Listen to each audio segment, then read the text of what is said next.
commencer à vous présenter donc, la rencontre des auteurs francophones, ce pourquoi nous sommes là aujourd'hui. Je vous remercie déjà de votre très agréable présence. Je reconnais certains qui nous suivent à ce moment-là. Décroche. Voilà, alors, pour une petite présentation, bon, qui sera évidemment moins bien faite que Sandrine, qui nous attend de New York. Donc veuillez m'excuser si je ne suis pas totalement au point et un peu dans l'imprévu. Alors, la rencontre des auteurs francophones, c'est un réseau international qui vise en fait à faciliter l'accès aux ouvrages de langue française. Pour des milliers de lecteurs francophones et francophiles installés aux États-Unis. Sandrine Mérez est actuellement à New York, elle nous rejoint dès que la technique le permet. C'est évidemment la créatrice de la rencontre des auteurs francophones. C'est un véritable défi qu'a réalisé Sandrine, c'est le fait de fédérer des autrices, et c'est pas si facile, des auteurs et des autrices. Vas-y. Tu as quelqu'un Non. Il y a quelqu'un qui arrive. Oui. Catherine a dit quelqu'un. Catherine, voilà, il y a quelqu'un qui arrive, donc je commence la présentation, mets-toi peut-être là pour accueillir la personne. Donc voilà, ok. Donc j'y vais. Désolée, vraiment, c'était. Alors, je ne sais plus où j'en étais, mais tout va bien. Donc, c'était un défi. C'était un défi. Donc voilà, je vais vous dire que je suis depuis quelques années maintenant, donc la formidable rencontre qui a été d'abord sur Internet, du Covid, qui a été rejointe par des autrices et des auteurs, moi comme femme, des autrices et des auteurs qui sont parfois en autopublication, mais d'extrême qualité, vous allez les voir ce soir, et parfois qui sont publiés dans des maisons d'édition, et des maisons d'édition absolument prestigieuses. Alors, Sandrine, que j'aurais souhaité vous présenter, qui va nous rejoindre, donc elle est journaliste, elle est spécialiste de communication, elle a 25 ans d'expérience dans la communication culturelle à Paris. Je vais vous dire que, allez, on a, qu'est-ce que Sandrine propose? C'est une boutique en ligne qui diffuse aux États-Unis, notamment, ce qui est quand même une prouesse au niveau de la francophonie. Et Sandrine, elle a choisi de s'attaquer non pas français, donc ici on est en Belgique, uniquement vers les auteurs français et publiés en France, mais vraiment à travers le monde.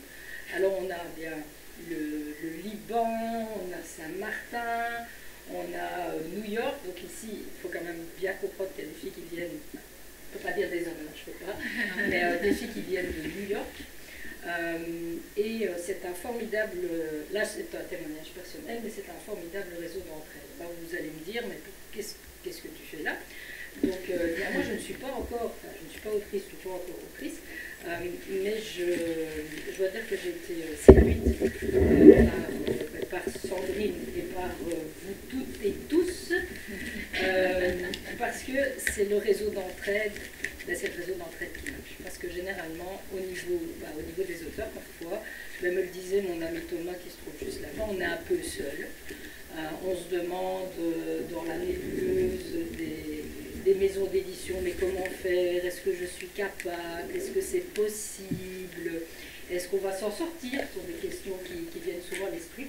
Et je veux dire que cette extraordinaire plateforme, qui bientôt rejoindra aussi l'Europe, donc ça il faut le savoir, Sandrine vous l'expliquera,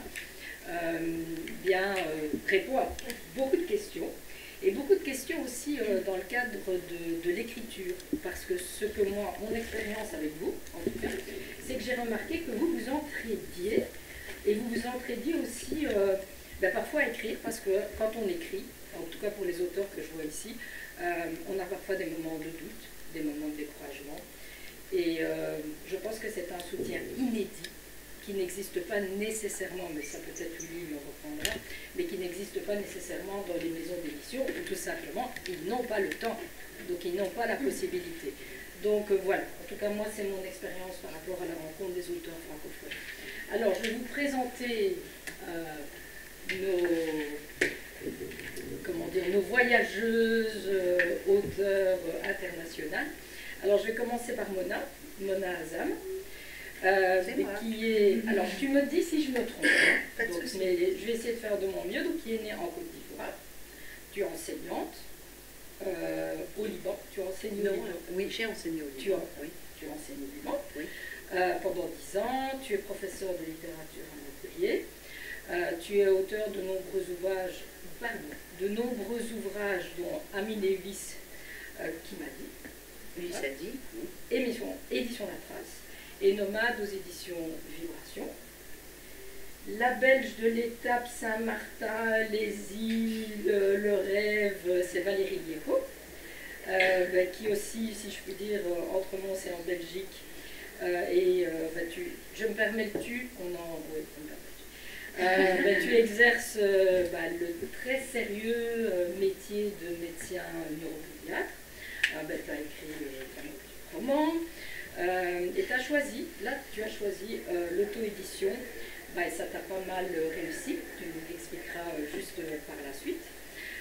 Et tu as déjà, alors le chiffre exact, moi j'avais 20 000 copies, donc j'avais 20 000 copies qui ont été vendues aux dernières nouvelles, mais peut-être tu vas me corriger par rapport à ça. Je pense que c'est pour Mercure Rouge. Et une adaptation TV en cours de discussion. Donc comme ça vous voyez comment vraiment ça se passe. Alors on a Cathy Gallière qui est là, qui est une ancienne patineuse professionnelle. Tu vis à Montpellier, donc du côté de Montpellier, dans la région de Montpellier. Tu as déjà écrit 4 ouvrages aux éditions Les mots qui trottent, et ton dernier qui s'appelle Le mystère d'Armance. Voilà, sort dans quelques jours. Voilà. Nous avons notre Hélène Drumont. Alors je dis notre parce qu'elle est nôtre. Donc voilà, elles ont toutes notre, mais notre Hélène Drumont, qui est médecin et chercheuse. Tu as vécu en Asie, avant de vivre depuis quelques années à New York. Et tu es auteur pour le moment de 2 ouvrages qui viennent juste aussi d'être édités cet automne. Alors nous avons Marie-Claire, ici, là-bas. Marie-Claire Bossé de Anne. Là tu vis dans le nord, dans la campagne lillienne. Ça se dit Lilienne de Lille. Vous permettez un instant? Excusez-moi, je suis en train de présenter les auteurs. Donc allez-y. Non, mais allez-y. Non, allez-y, messieurs, faites votre boulot. Mais je termine juste ma présentation. Donc allez-y. Lilloise. Mais ils ont compris, allez-y, ça veut dire partez. En français. Les subtilités de la langue. Allez-y. C'était clair. Allez boire une bière. Ils reviennent, ne nous abandonnent pas. Ils doivent juste travailler en silence. C'est ça. Subtil. Alors, voilà, donc excusez-moi, j'en étais à Cathy, je ne sais plus. Marie-Claire. Alors, Marie-Claire, donc toi tu vis dans le Nord, donc tu es chez nous. Maintenant, depuis les Gilets, on est dans la campagne de Lille. Alors, est-ce que tu as bien 42 chats? Oui. Voilà, donc avec 42 chats, des chiens, des canards, des poneys, des moutons, enfin voilà, donc ça c'est c'est honnêtement pour l'anecdote, mais le chat ça me touche, personnellement. Donc, une arche de Noé, qui est à son vie, et qui est celle aussi où tu as choisi de prendre la plume, et tu as 3 livres auto-édités à suivre. J'ai un éditeur, c'est pas auto-édité. Ah, ben voilà, donc dis-moi. C'est les éditions Baudelaire, Ok, et le second, c'est les éditions d'Ulysse. d'accord. Hein? Mariam. Je prononce bien Mariam. Mariam. Alors, Mariam Raïs. Non, avec un E. Mariam. Tu m'excuses. Non, mais bien sûr. Donc, Mariam Raïs, d'origine marocaine. Tu as enseigné le français à Porto Rico. Et l'anglais surtout, en fait. Et Ça, mais l'anglais. c'était plutôt l'anglais. Tu vis à Paris. Oui. Tu parles 5 langues, mais c'est en français que tu as décidé d'écrire. Tu as un joli recueil de nouvelles qui a été réédité et augmenté aux éditions Bonbon. Là, je ne me trompais pas. Non. Voilà. Et tu as prévu un second ouvrage qui va arriver, qui est probablement disponible pour 2023. Ouais. Il m'en reste une, et c'est Evelyne. Donc Evelyne Falloz, tu as vécu en Asie. Donc, vous voyez comment dire, je dois dire que c'est vraiment le tour de la planète. Tu vis depuis plusieurs années à New York. Oui. Et après quelques petits soucis, tu as décidé de changer de vie. Entre coaching sportif et écriture. Oui, on peut résumer à ça, oui. Ouais, J'étais en Arabie Saoudite, enfin je suis traductrice-interprète de profession, je suis allée en Arabie Saoudite où j'ai développé un coaching pour les femmes saoudiennes. Vous entendez? Oui. Alors, tu écris en anglais et en français aussi, avec les deux. Et tu as édité plusieurs romans, bien sûr. On peut évidemment, 4, on peut évidemment découvrir sur notre site. Alors, je vais commencer par Hélène. Je vais peut-être le mettre juste là. Oups.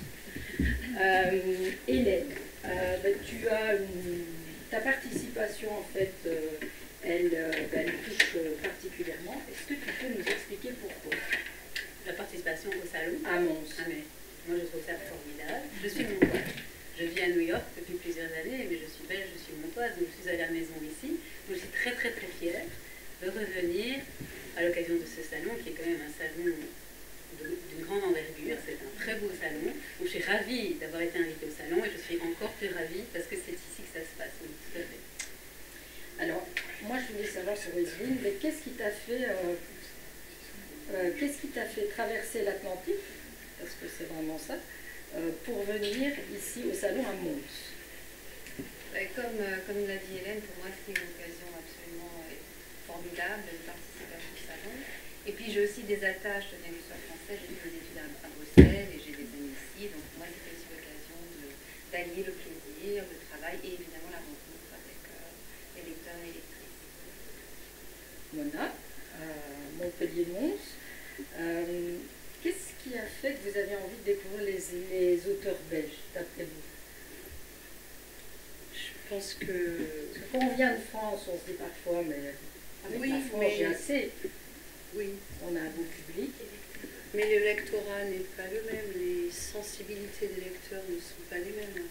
C'est pas forcément une question de territoire ou de nationalité, mais j'aime bien l'idée des mots qui voyagent, des monomades, qui sont capables d'aller semer dans la tête de chacun et de chacune, où qu'il soit, une certaine idée de la littérature et laisser des traces, quelque part. C'est ce que nous permet la francophonie. Tout à fait. Alors, Marie-Claire, je crois que vous êtes la plus jeune, la plus proche, pardon, la plus jeune, probablement, certainement. Géographiquement, donc des auteurs présents. Est-ce que vous connaissiez le salon avant de venir? Et Non, qu'est-ce qui pas vous du l'a fait tout. Non, connaître? c'est une première pour moi aussi. Et je suis fière d'être ici, de participer avec vous tous. Et je tiens aussi à te remercier pour la même occasion. Et de Merci. remercier Sandrine d'avoir participé à tout ce travail remarquable. Et je suis très fière d'être ici parmi vous. Merci. Merci. Alors, Cathy, on vous a découvert l'an passé au New York Festival. En tout cas, Sandrine t'a découvert là-bas. Cette année, c'est la Belgique. C'est la Enfin, Belgique. pour le moment, aujourd'hui, en tout cas, c'est la Oui, Belgique, peut-être pas tout à cette fait. année. Et ma question, je voudrais vous demander, peut-être à toi, mais aux autres, pourquoi est-ce que faire voyager vos livres, c'est important pour vous? Je pense que ça nous permet d'apporter nos idées, d'échanger avec les différents publics. C'est quand même très intéressant. Moi, j'ai vécu en Allemagne pas mal, j'ai fait mes études en Allemagne. Et de par mon passé aussi, j'ai pas mal voyagé pour le patinage. Donc, c'était toujours très agréable de pouvoir échanger avec d'autres publics. Et c'est vrai que pour moi, de toute façon, cette écriture, elle est tellement belle, peu importe comment on l'écrit. Nous avons tous des qualités différentes, je pense, des modes d'écriture différents. Et l'échange avec le public, c'est quand même quelque chose de primordial. C'est le public qui nous fait, nous sommes juste des ouvriers qui écrivons. Donc j'avais un très bon souvenir de la Belgique et je suis très fière d'être ici. Tu as participé à une compétition Oui, plusieurs. Maintenant, j'enseigne, si vous voulez. Donc, c'est moi qui amène mes élèves un peu partout. Tu enseignes dans le patinage? Ah oui, j'ai une école de roller en ligne artistique à Montpellier, à peu près 80 élèves. Donc, on est amené à voyager pas mal. Après, c'est dans le monde sportif, ce qui n'a rien à voir avec le monde littéraire, c'est complètement différent.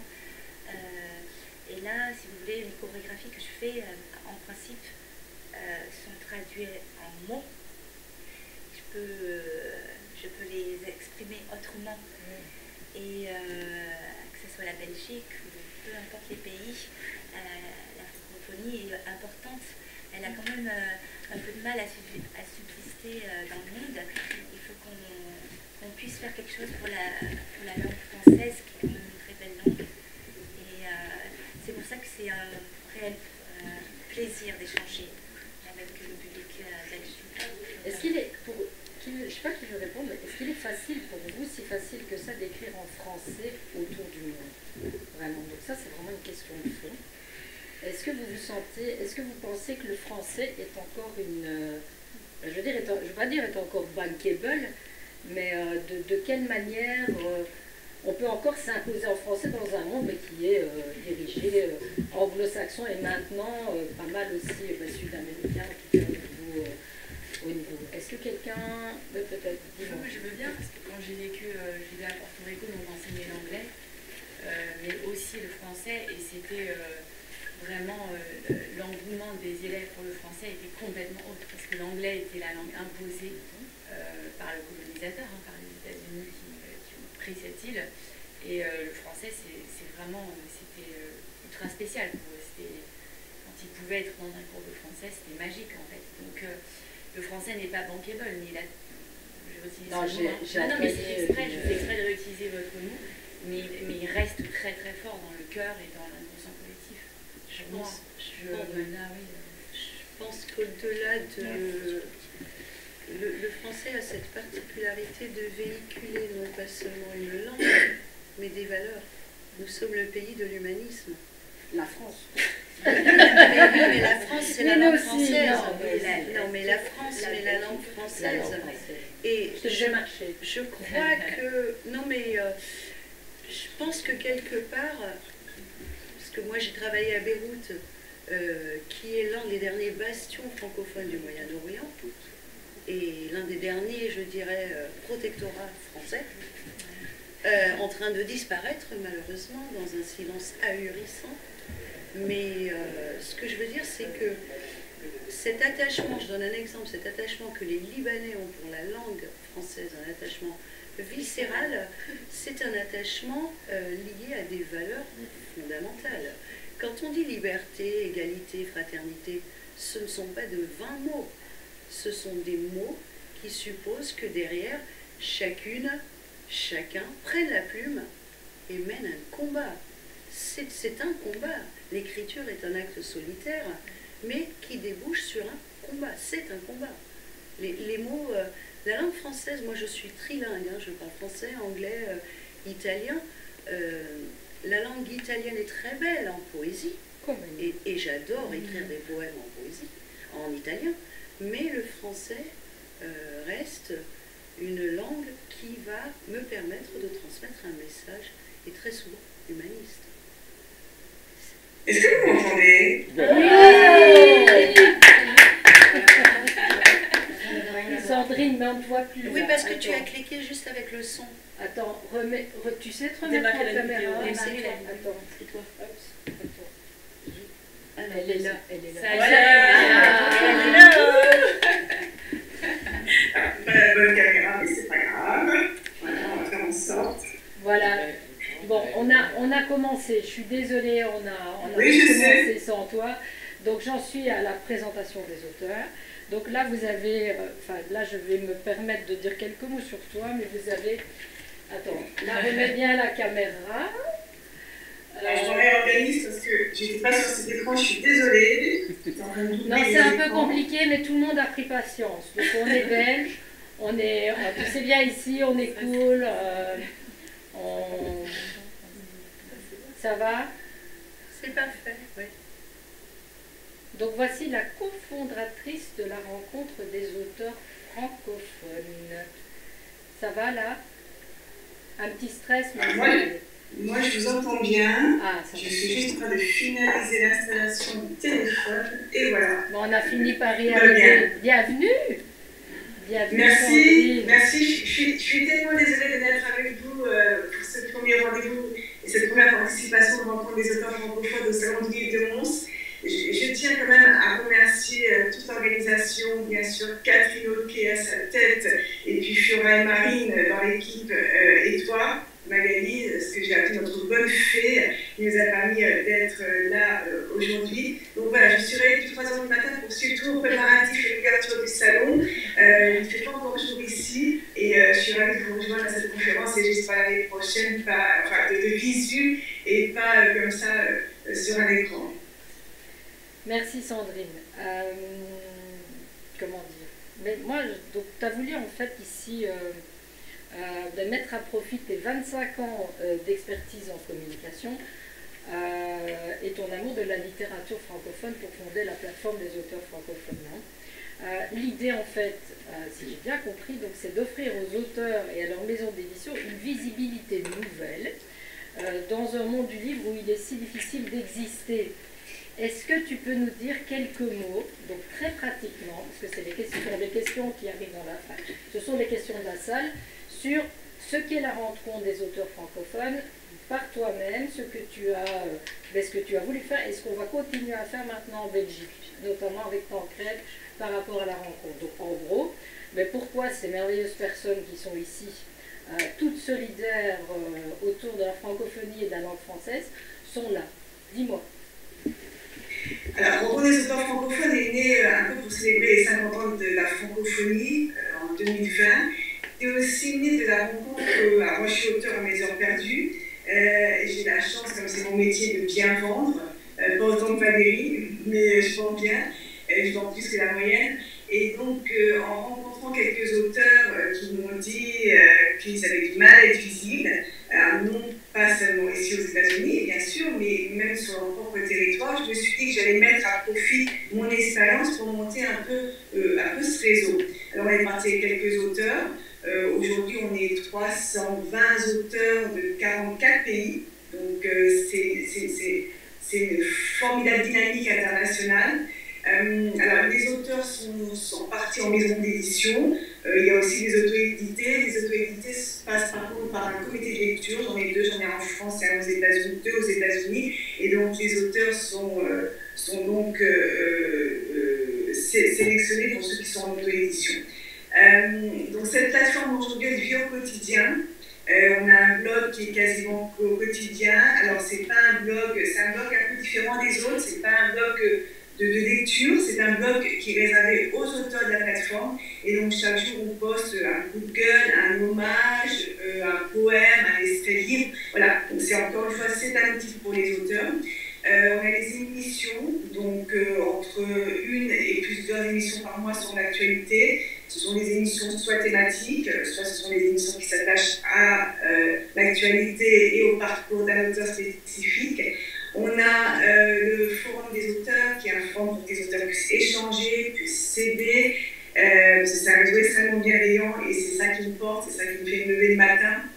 On a aussi un café littéraire international, auteurs et lecteurs se retrouvent une fois par mois par Zoom pour échanger sur leur dernier coup de cœur. Et puis les événements. Alors, des événements que moi je produis, dont différents événements qui ont lieu cette année. Le prochain, c'est le deuxième rendez-vous des festivals des auteurs francophones en Amérique.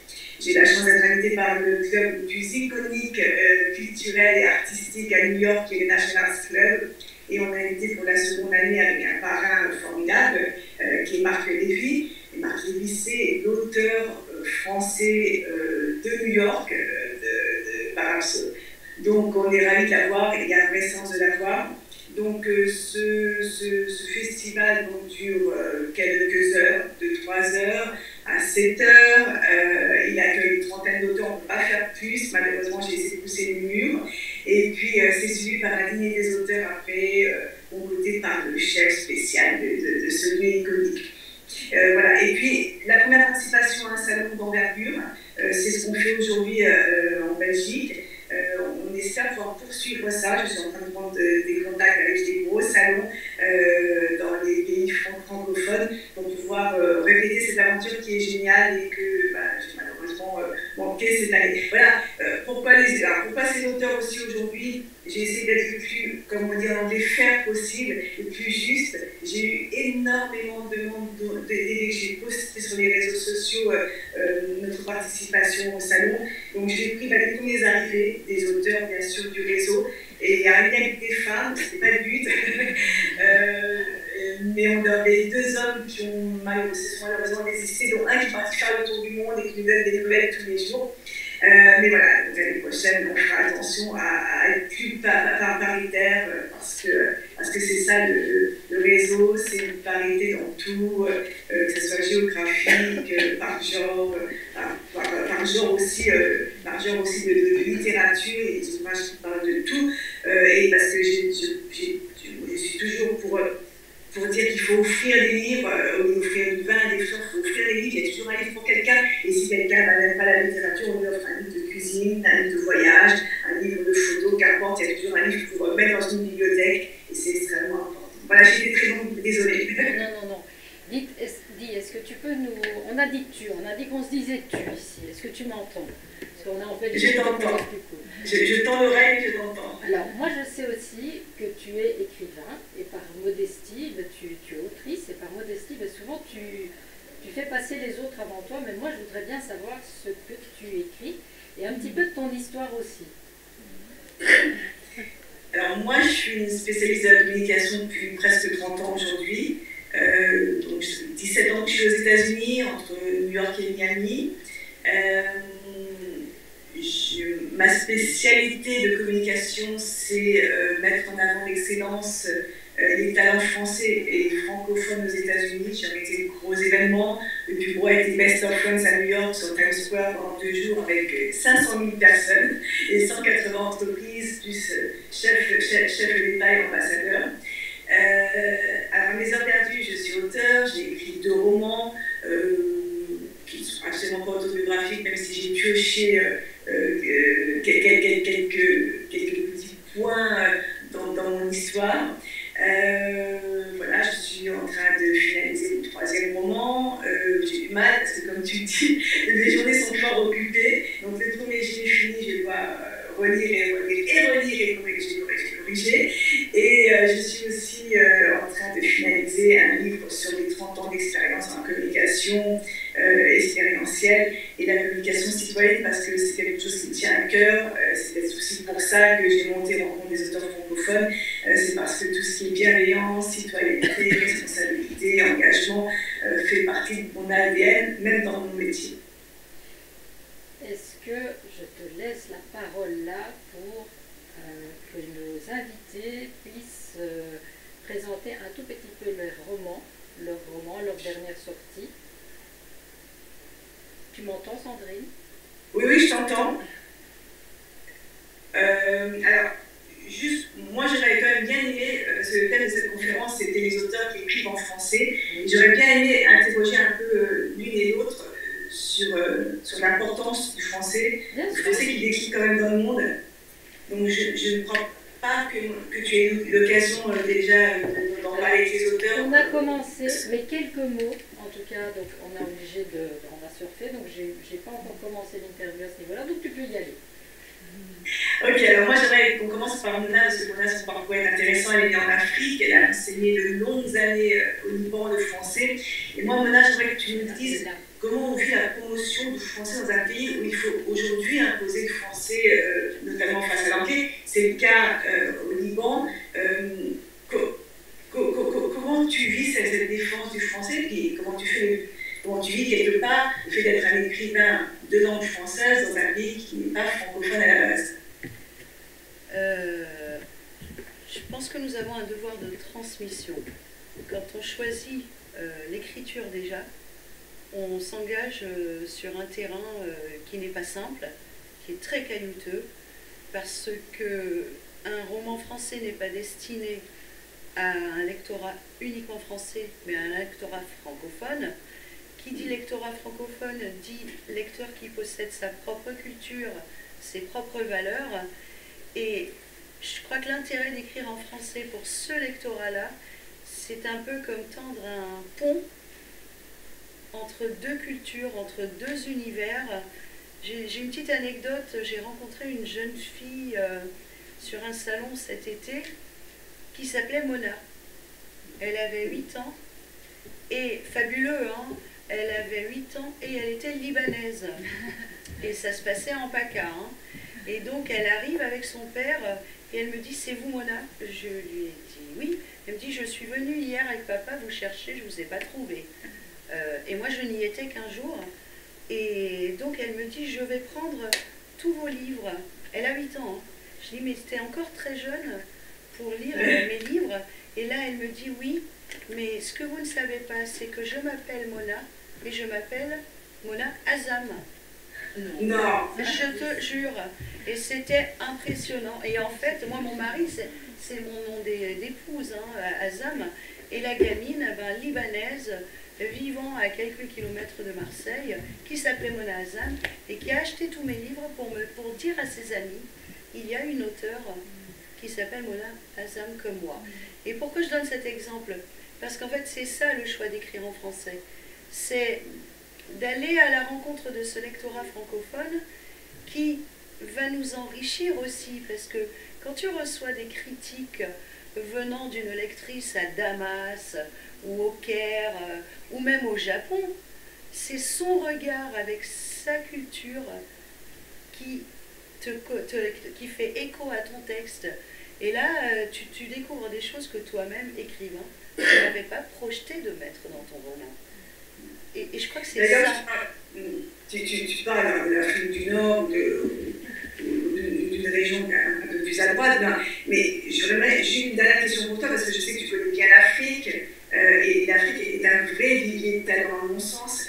Comment penses-tu qu'on peut les aider à émerger plus encore, même si le concours a récompensé un auteur du Oui, Mohamed, largement mérité, un chef-d'œuvre de la littérature, hein, son roman.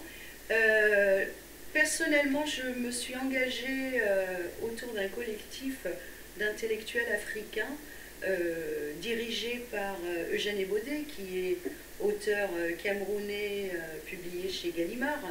Et nous menons des projets d'ouvrages collectifs, justement, que nous en avons déjà fait paraître un, Qu'est-ce que l'Afrique, qui a été d'ailleurs défendu et mis en valeur par le roi du Maroc, et qui nous a donné pour tribune Rabat, et qui souhaite faire de Rabat la capitale de l'Afrique, la capitale culturelle.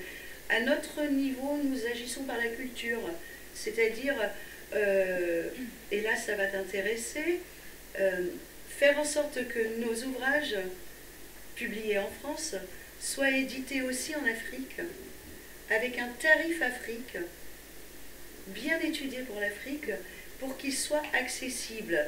Et faire aussi un geste, c'est-à-dire sur 10 ouvrages commandés, par exemple, prévoir 5 distribués dans les établissements scolaires. Donc, à notre niveau, c'est culturel, mais je crois que c'est plus efficace que les politiques. Exactement, c'est ce que je dis toujours sur tes romans, hein. Là, c'est plus efficace que les discours politiques. On en parlera une autre fois. Valérie, tu es un pied en Belgique, un pied à Saint-Martin. Où il est plus facile pour toi de trouver tes lecteurs, parce que tes livres en auto-édition sont distribués partout dans le monde. Tes lecteurs sont-ils plus belges aujourd'hui? Cette diffusion internationale te permet-elle d'être lue partout? Comment tu analyses un peu ton lectorat francophone? Alors moi j'ai commencé très local, donc j'étais sur l'île de Saint-Martin, et c'est un peu pour m'amuser que j'ai écrit mon premier roman. Et il se fait que bon, une fois qu'on est tombé dans la marmite, parfois voilà, on continue. Et puis j'ai écrit d'abord des fictions qui se passaient dans la Caraïbe, donc j'avais plutôt un public francophone de la Caraïbe. Donc, parce que bon, Martinique, sont des grands lecteurs également, Martinique, Guadeloupe. Et puis ensuite, on a eu un événement météo catastrophique sur l'île en 2017 qui a détruit totalement l'île de Saint-Martin. Et là, j'ai eu besoin de me replonger dans mon environnement de mon enfance, parce que j'ai grandi dans un petit village qui s'appelle Lossy, qui est tout près de Ciney. Et voilà, j'ai été élevée par une grand-mère très wallonne. Et donc j'ai écrit un roman, un polar wallon qui se passe du côté de Ciney.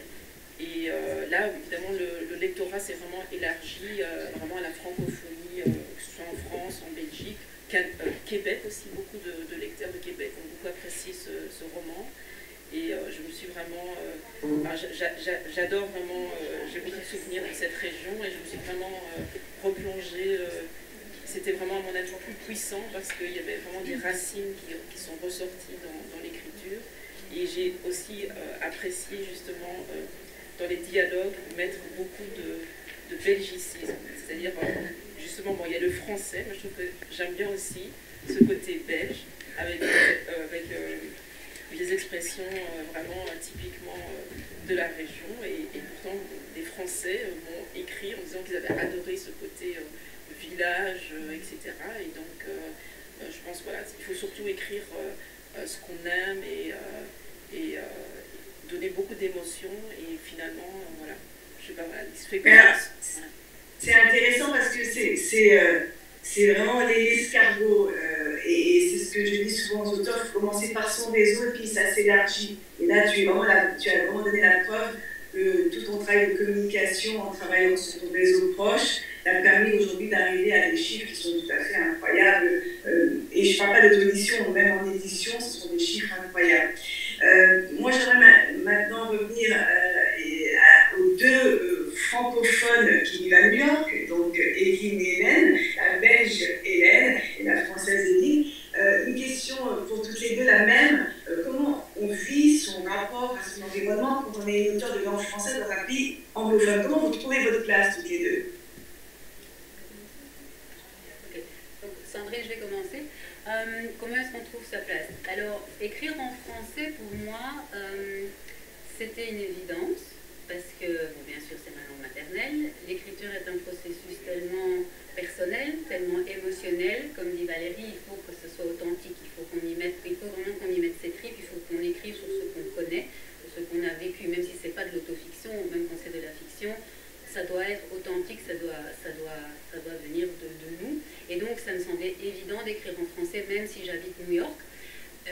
Alors, je dois dire aussi que écrire en français, c'est extrêmement important pour moi aussi, parce que depuis que je suis expatriée aux États-Unis, la langue française a encore revêtu plus d'importance. Donc, mon mari est anglophone. À la maison, je suis la seule à parler français aux enfants. On est dans un environnement évidemment totalement anglophone. Donc, c'est vraiment devenu mon cheval de bataille depuis qu'on habite aux États-Unis. La langue française, voilà, c'est ma culture, c'est mon identité.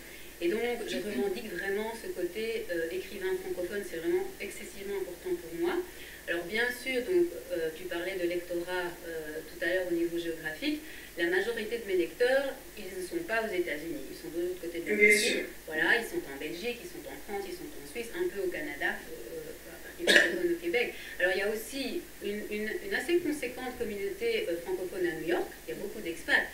Donc j'ai aussi un noyau de lecteurs et de gens qui me suivent là-bas, mais c'est surtout en Europe que sont mes lecteurs. Mais donc voilà, comment est-ce qu'on vit le fait d'être écrit, enfin, en tout cas, voilà, personnellement, c'est comme ça que je le vis. Moi, j'écris en français, j'y tiens vraiment, même si ça veut aussi dire que la majorité de mon audience n'est pas géographiquement là où je me trouve, mais je pense que c'est pas grave. C'est pas grave, voilà, j'ai mon éditeur qui est en France, j'ai mes lecteurs qui sont ici, et c'est pas grave, ça fonctionne très bien quand même. Ça fonctionne très bien quand même. Et alors beaucoup de gens me posent la question, quand est-ce que vous allez traduire vos ouvrages, quand est-ce que vous allez écrire en anglais? Voilà, à ce stade-ci, encore une fois, moi je reste vraiment à fond sur le français, et voilà, pour traduire, voilà, et Evelyne est traductrice interprétation, c'est un métier. Juste je mets en garde sur moi je reçois beaucoup de messages de gens qui me disent est-ce que vous avez un moyen de nous faire traduire en anglais? C'est un métier. C'est compliqué. compliqué parce qu'aux États-Unis, tout passe par des agents littéraires. Les agents littéraires ne sont payés qu'à la commission, donc il faut que votre livre soit bankable, comme on dit ici aux États-Unis. Donc c'est extrêmement compliqué. Tous les auteurs qui le font de par eux-mêmes, et j'en ai fait l'expérience puisque je pensais avoir un réseau anglophone assez conséquent aux États-Unis de par ma présence depuis 17 ans. Donc j'ai fait traduire à mes frais mon premier livre. Je l'ai très mal vendu. Donc voilà, le rêve américain, il s'arrête aussi là. Si vous n'avez pas un réseau de distribution énorme et si vos droits ne sont pas achetés par un éditeur américain, c'est extrêmement compliqué et ça sera décevant. Alors, soit on se fait plaisir, et je me suis fait plaisir, mais voilà, à la fin de la journée, c'est une expérience qui peut être décevante si on le vend bien en français et qu'on s'attend à vendre pas trop mal en anglais. Moi, j'aimerais, Edine, revenir vers toi parce que toi, tu as vécu dans de nombreux pays aussi, en Asie, en Arabie Saoudite, aujourd'hui à New York. Tu n'as pas toujours écrit en français, tu as même commencé par écrire en anglais. Mais voilà, où pour toi, et dans les différents territoires où tu as vécu, où a-t-il été plus facile d'être francophone, de faire exister sa langue, son héritage culturel et de pouvoir porter un peu la voix de cette francophonie? Certainement en Corée, mais à l'époque je n'écrivais pas. Certainement en Corée du Sud, à Séoul. Tu m'entends? Vous m'entendez? Tu m'entends? Et je ne t'entends pas vraiment très loin, mais c'est pas grave. Je te laisse parler. Oui, en Corée, où vraiment l'impact francophone était très fort. Bon, ça c'était dans le début des années 2000, peut-être que ça a changé depuis.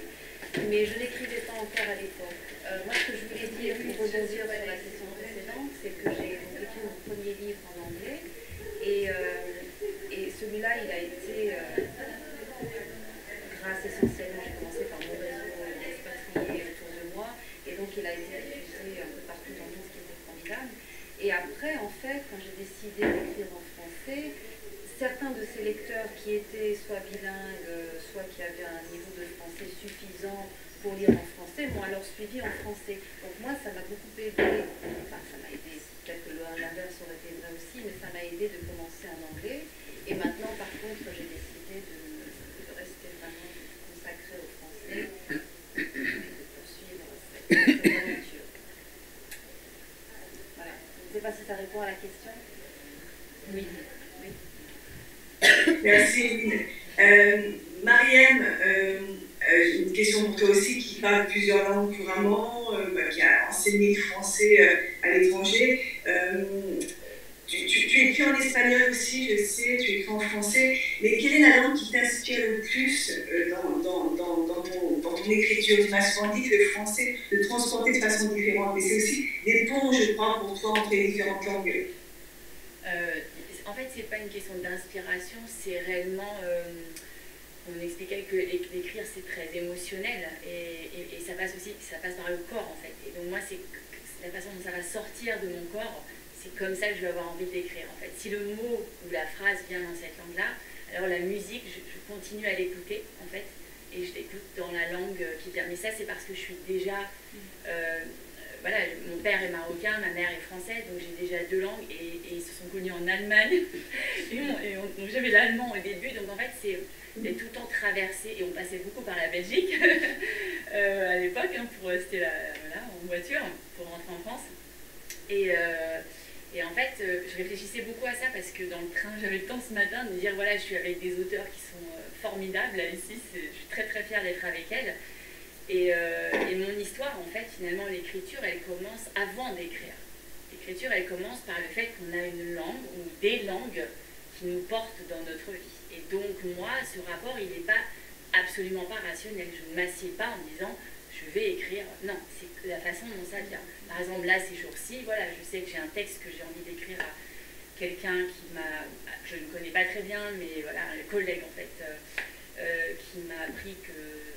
qu'il avait perdu sa mère très récemment. Ça m'a beaucoup touchée, parce qu'on est sur un... Voilà, on travaille ensemble, mais c'était très émouvant la façon dont il le disait, c'était une mort très violente, la maman était jeune, etc.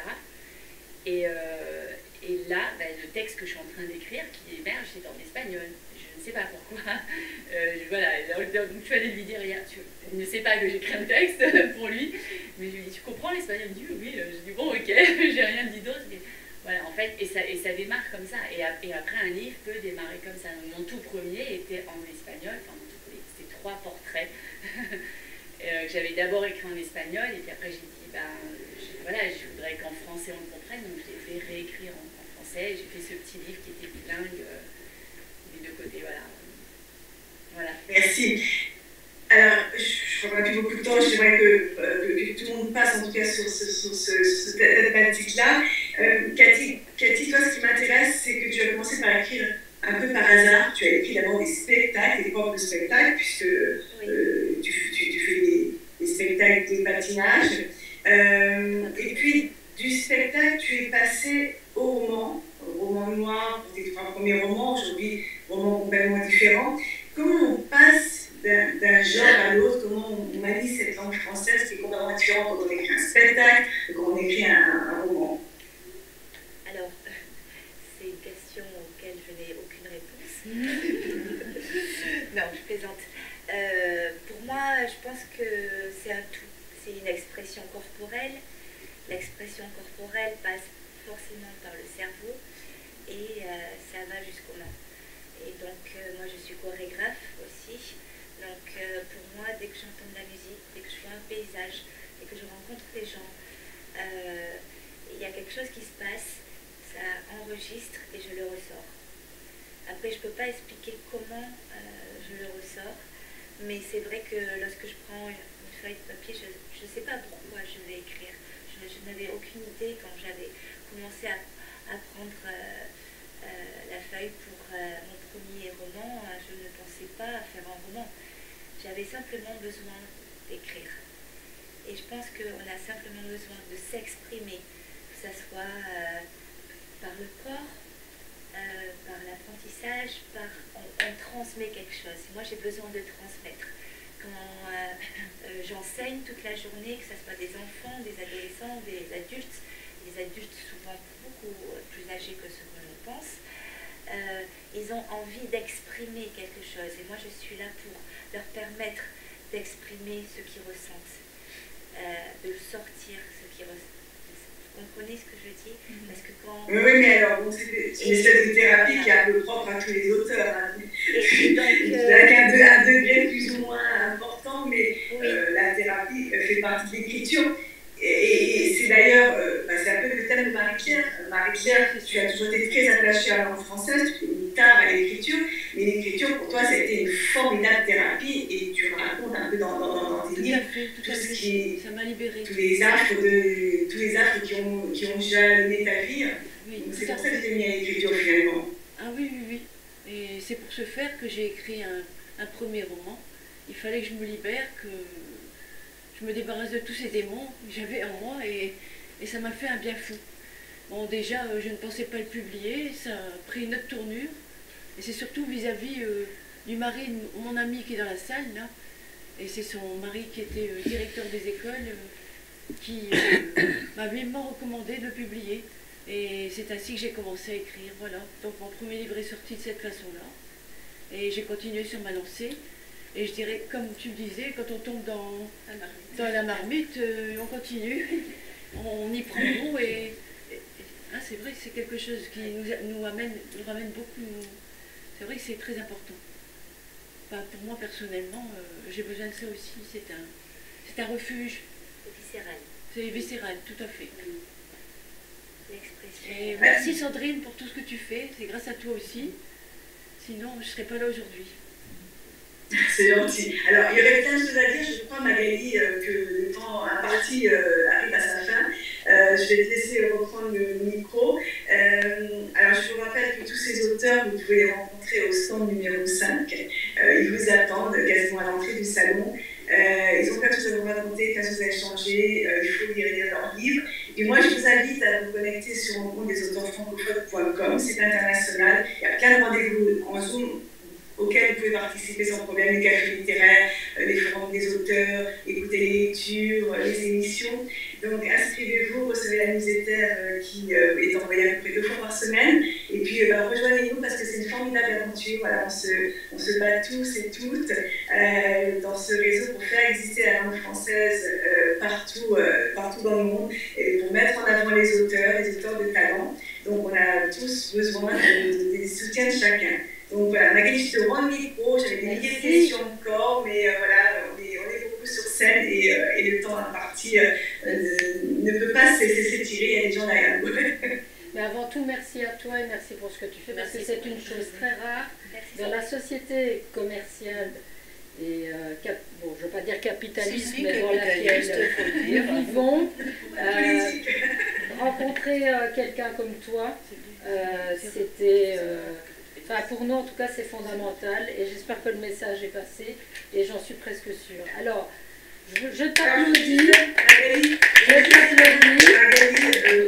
ouvre le chapitre belge. Donc, Magali est notre partenaire avec son entreprise Tancred. Je ne sais pas si tu as dit quelques mots sur Tancred, j'aimerais bien que tu le dises. Mais en tout cas, voilà, Magali est le partenaire belge. C'est belge qui va faire vivre avec moi en Belgique, en rencontrant des auteurs francophones. Et je te remercie parce que moi aussi, j'ai rencontré une très belle personne avec une belle âme et une belle sensibilité. Merci. Merci Sandrine. Alors, moi, ce que je vous propose, comme voilà, bon, vous imaginez bien qu'il y a une petite file à la sortie, c'est de retrouver toutes les autrices au stand. Tu me rappelles le numéro du stand 5, au stand 5. Et on est prêt à répondre à toutes vos questions. Et merci beaucoup pour votre participation et votre patience dans tous les problèmes qui nous sont arrivés, mais au niveau technique. Bienvenue au stand 5 et à tout à l'heure. Tu peux nous prendre toutes en photo avec Magali Oui. et Sandrine en fond. Attends, il y a Sandrine. Oui, Reste Reste avec nous, Sandrine. Reste avec nous. Je voudrais juste saluer notre ami libraire, Willy Lefebvre, qui a un gros soutien de rencontre des auteurs francophones.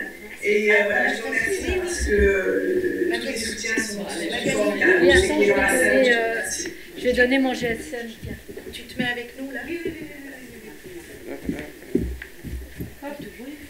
Je sais pas si on ne devrait pas se mettre debout les filles, non? Non, c'est bon, comme ça on voit Sandrine en arrière-fond. Oh non! On est parti. Elle a fermé le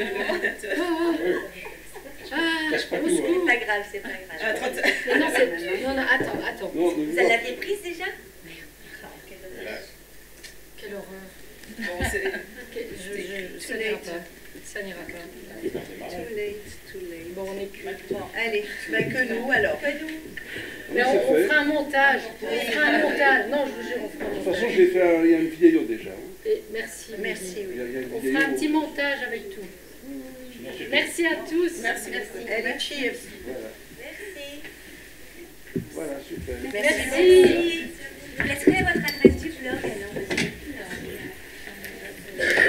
Bon, c'était bien. Toutes les coordonnées sont en bas. Rencontre des auteurs francophones.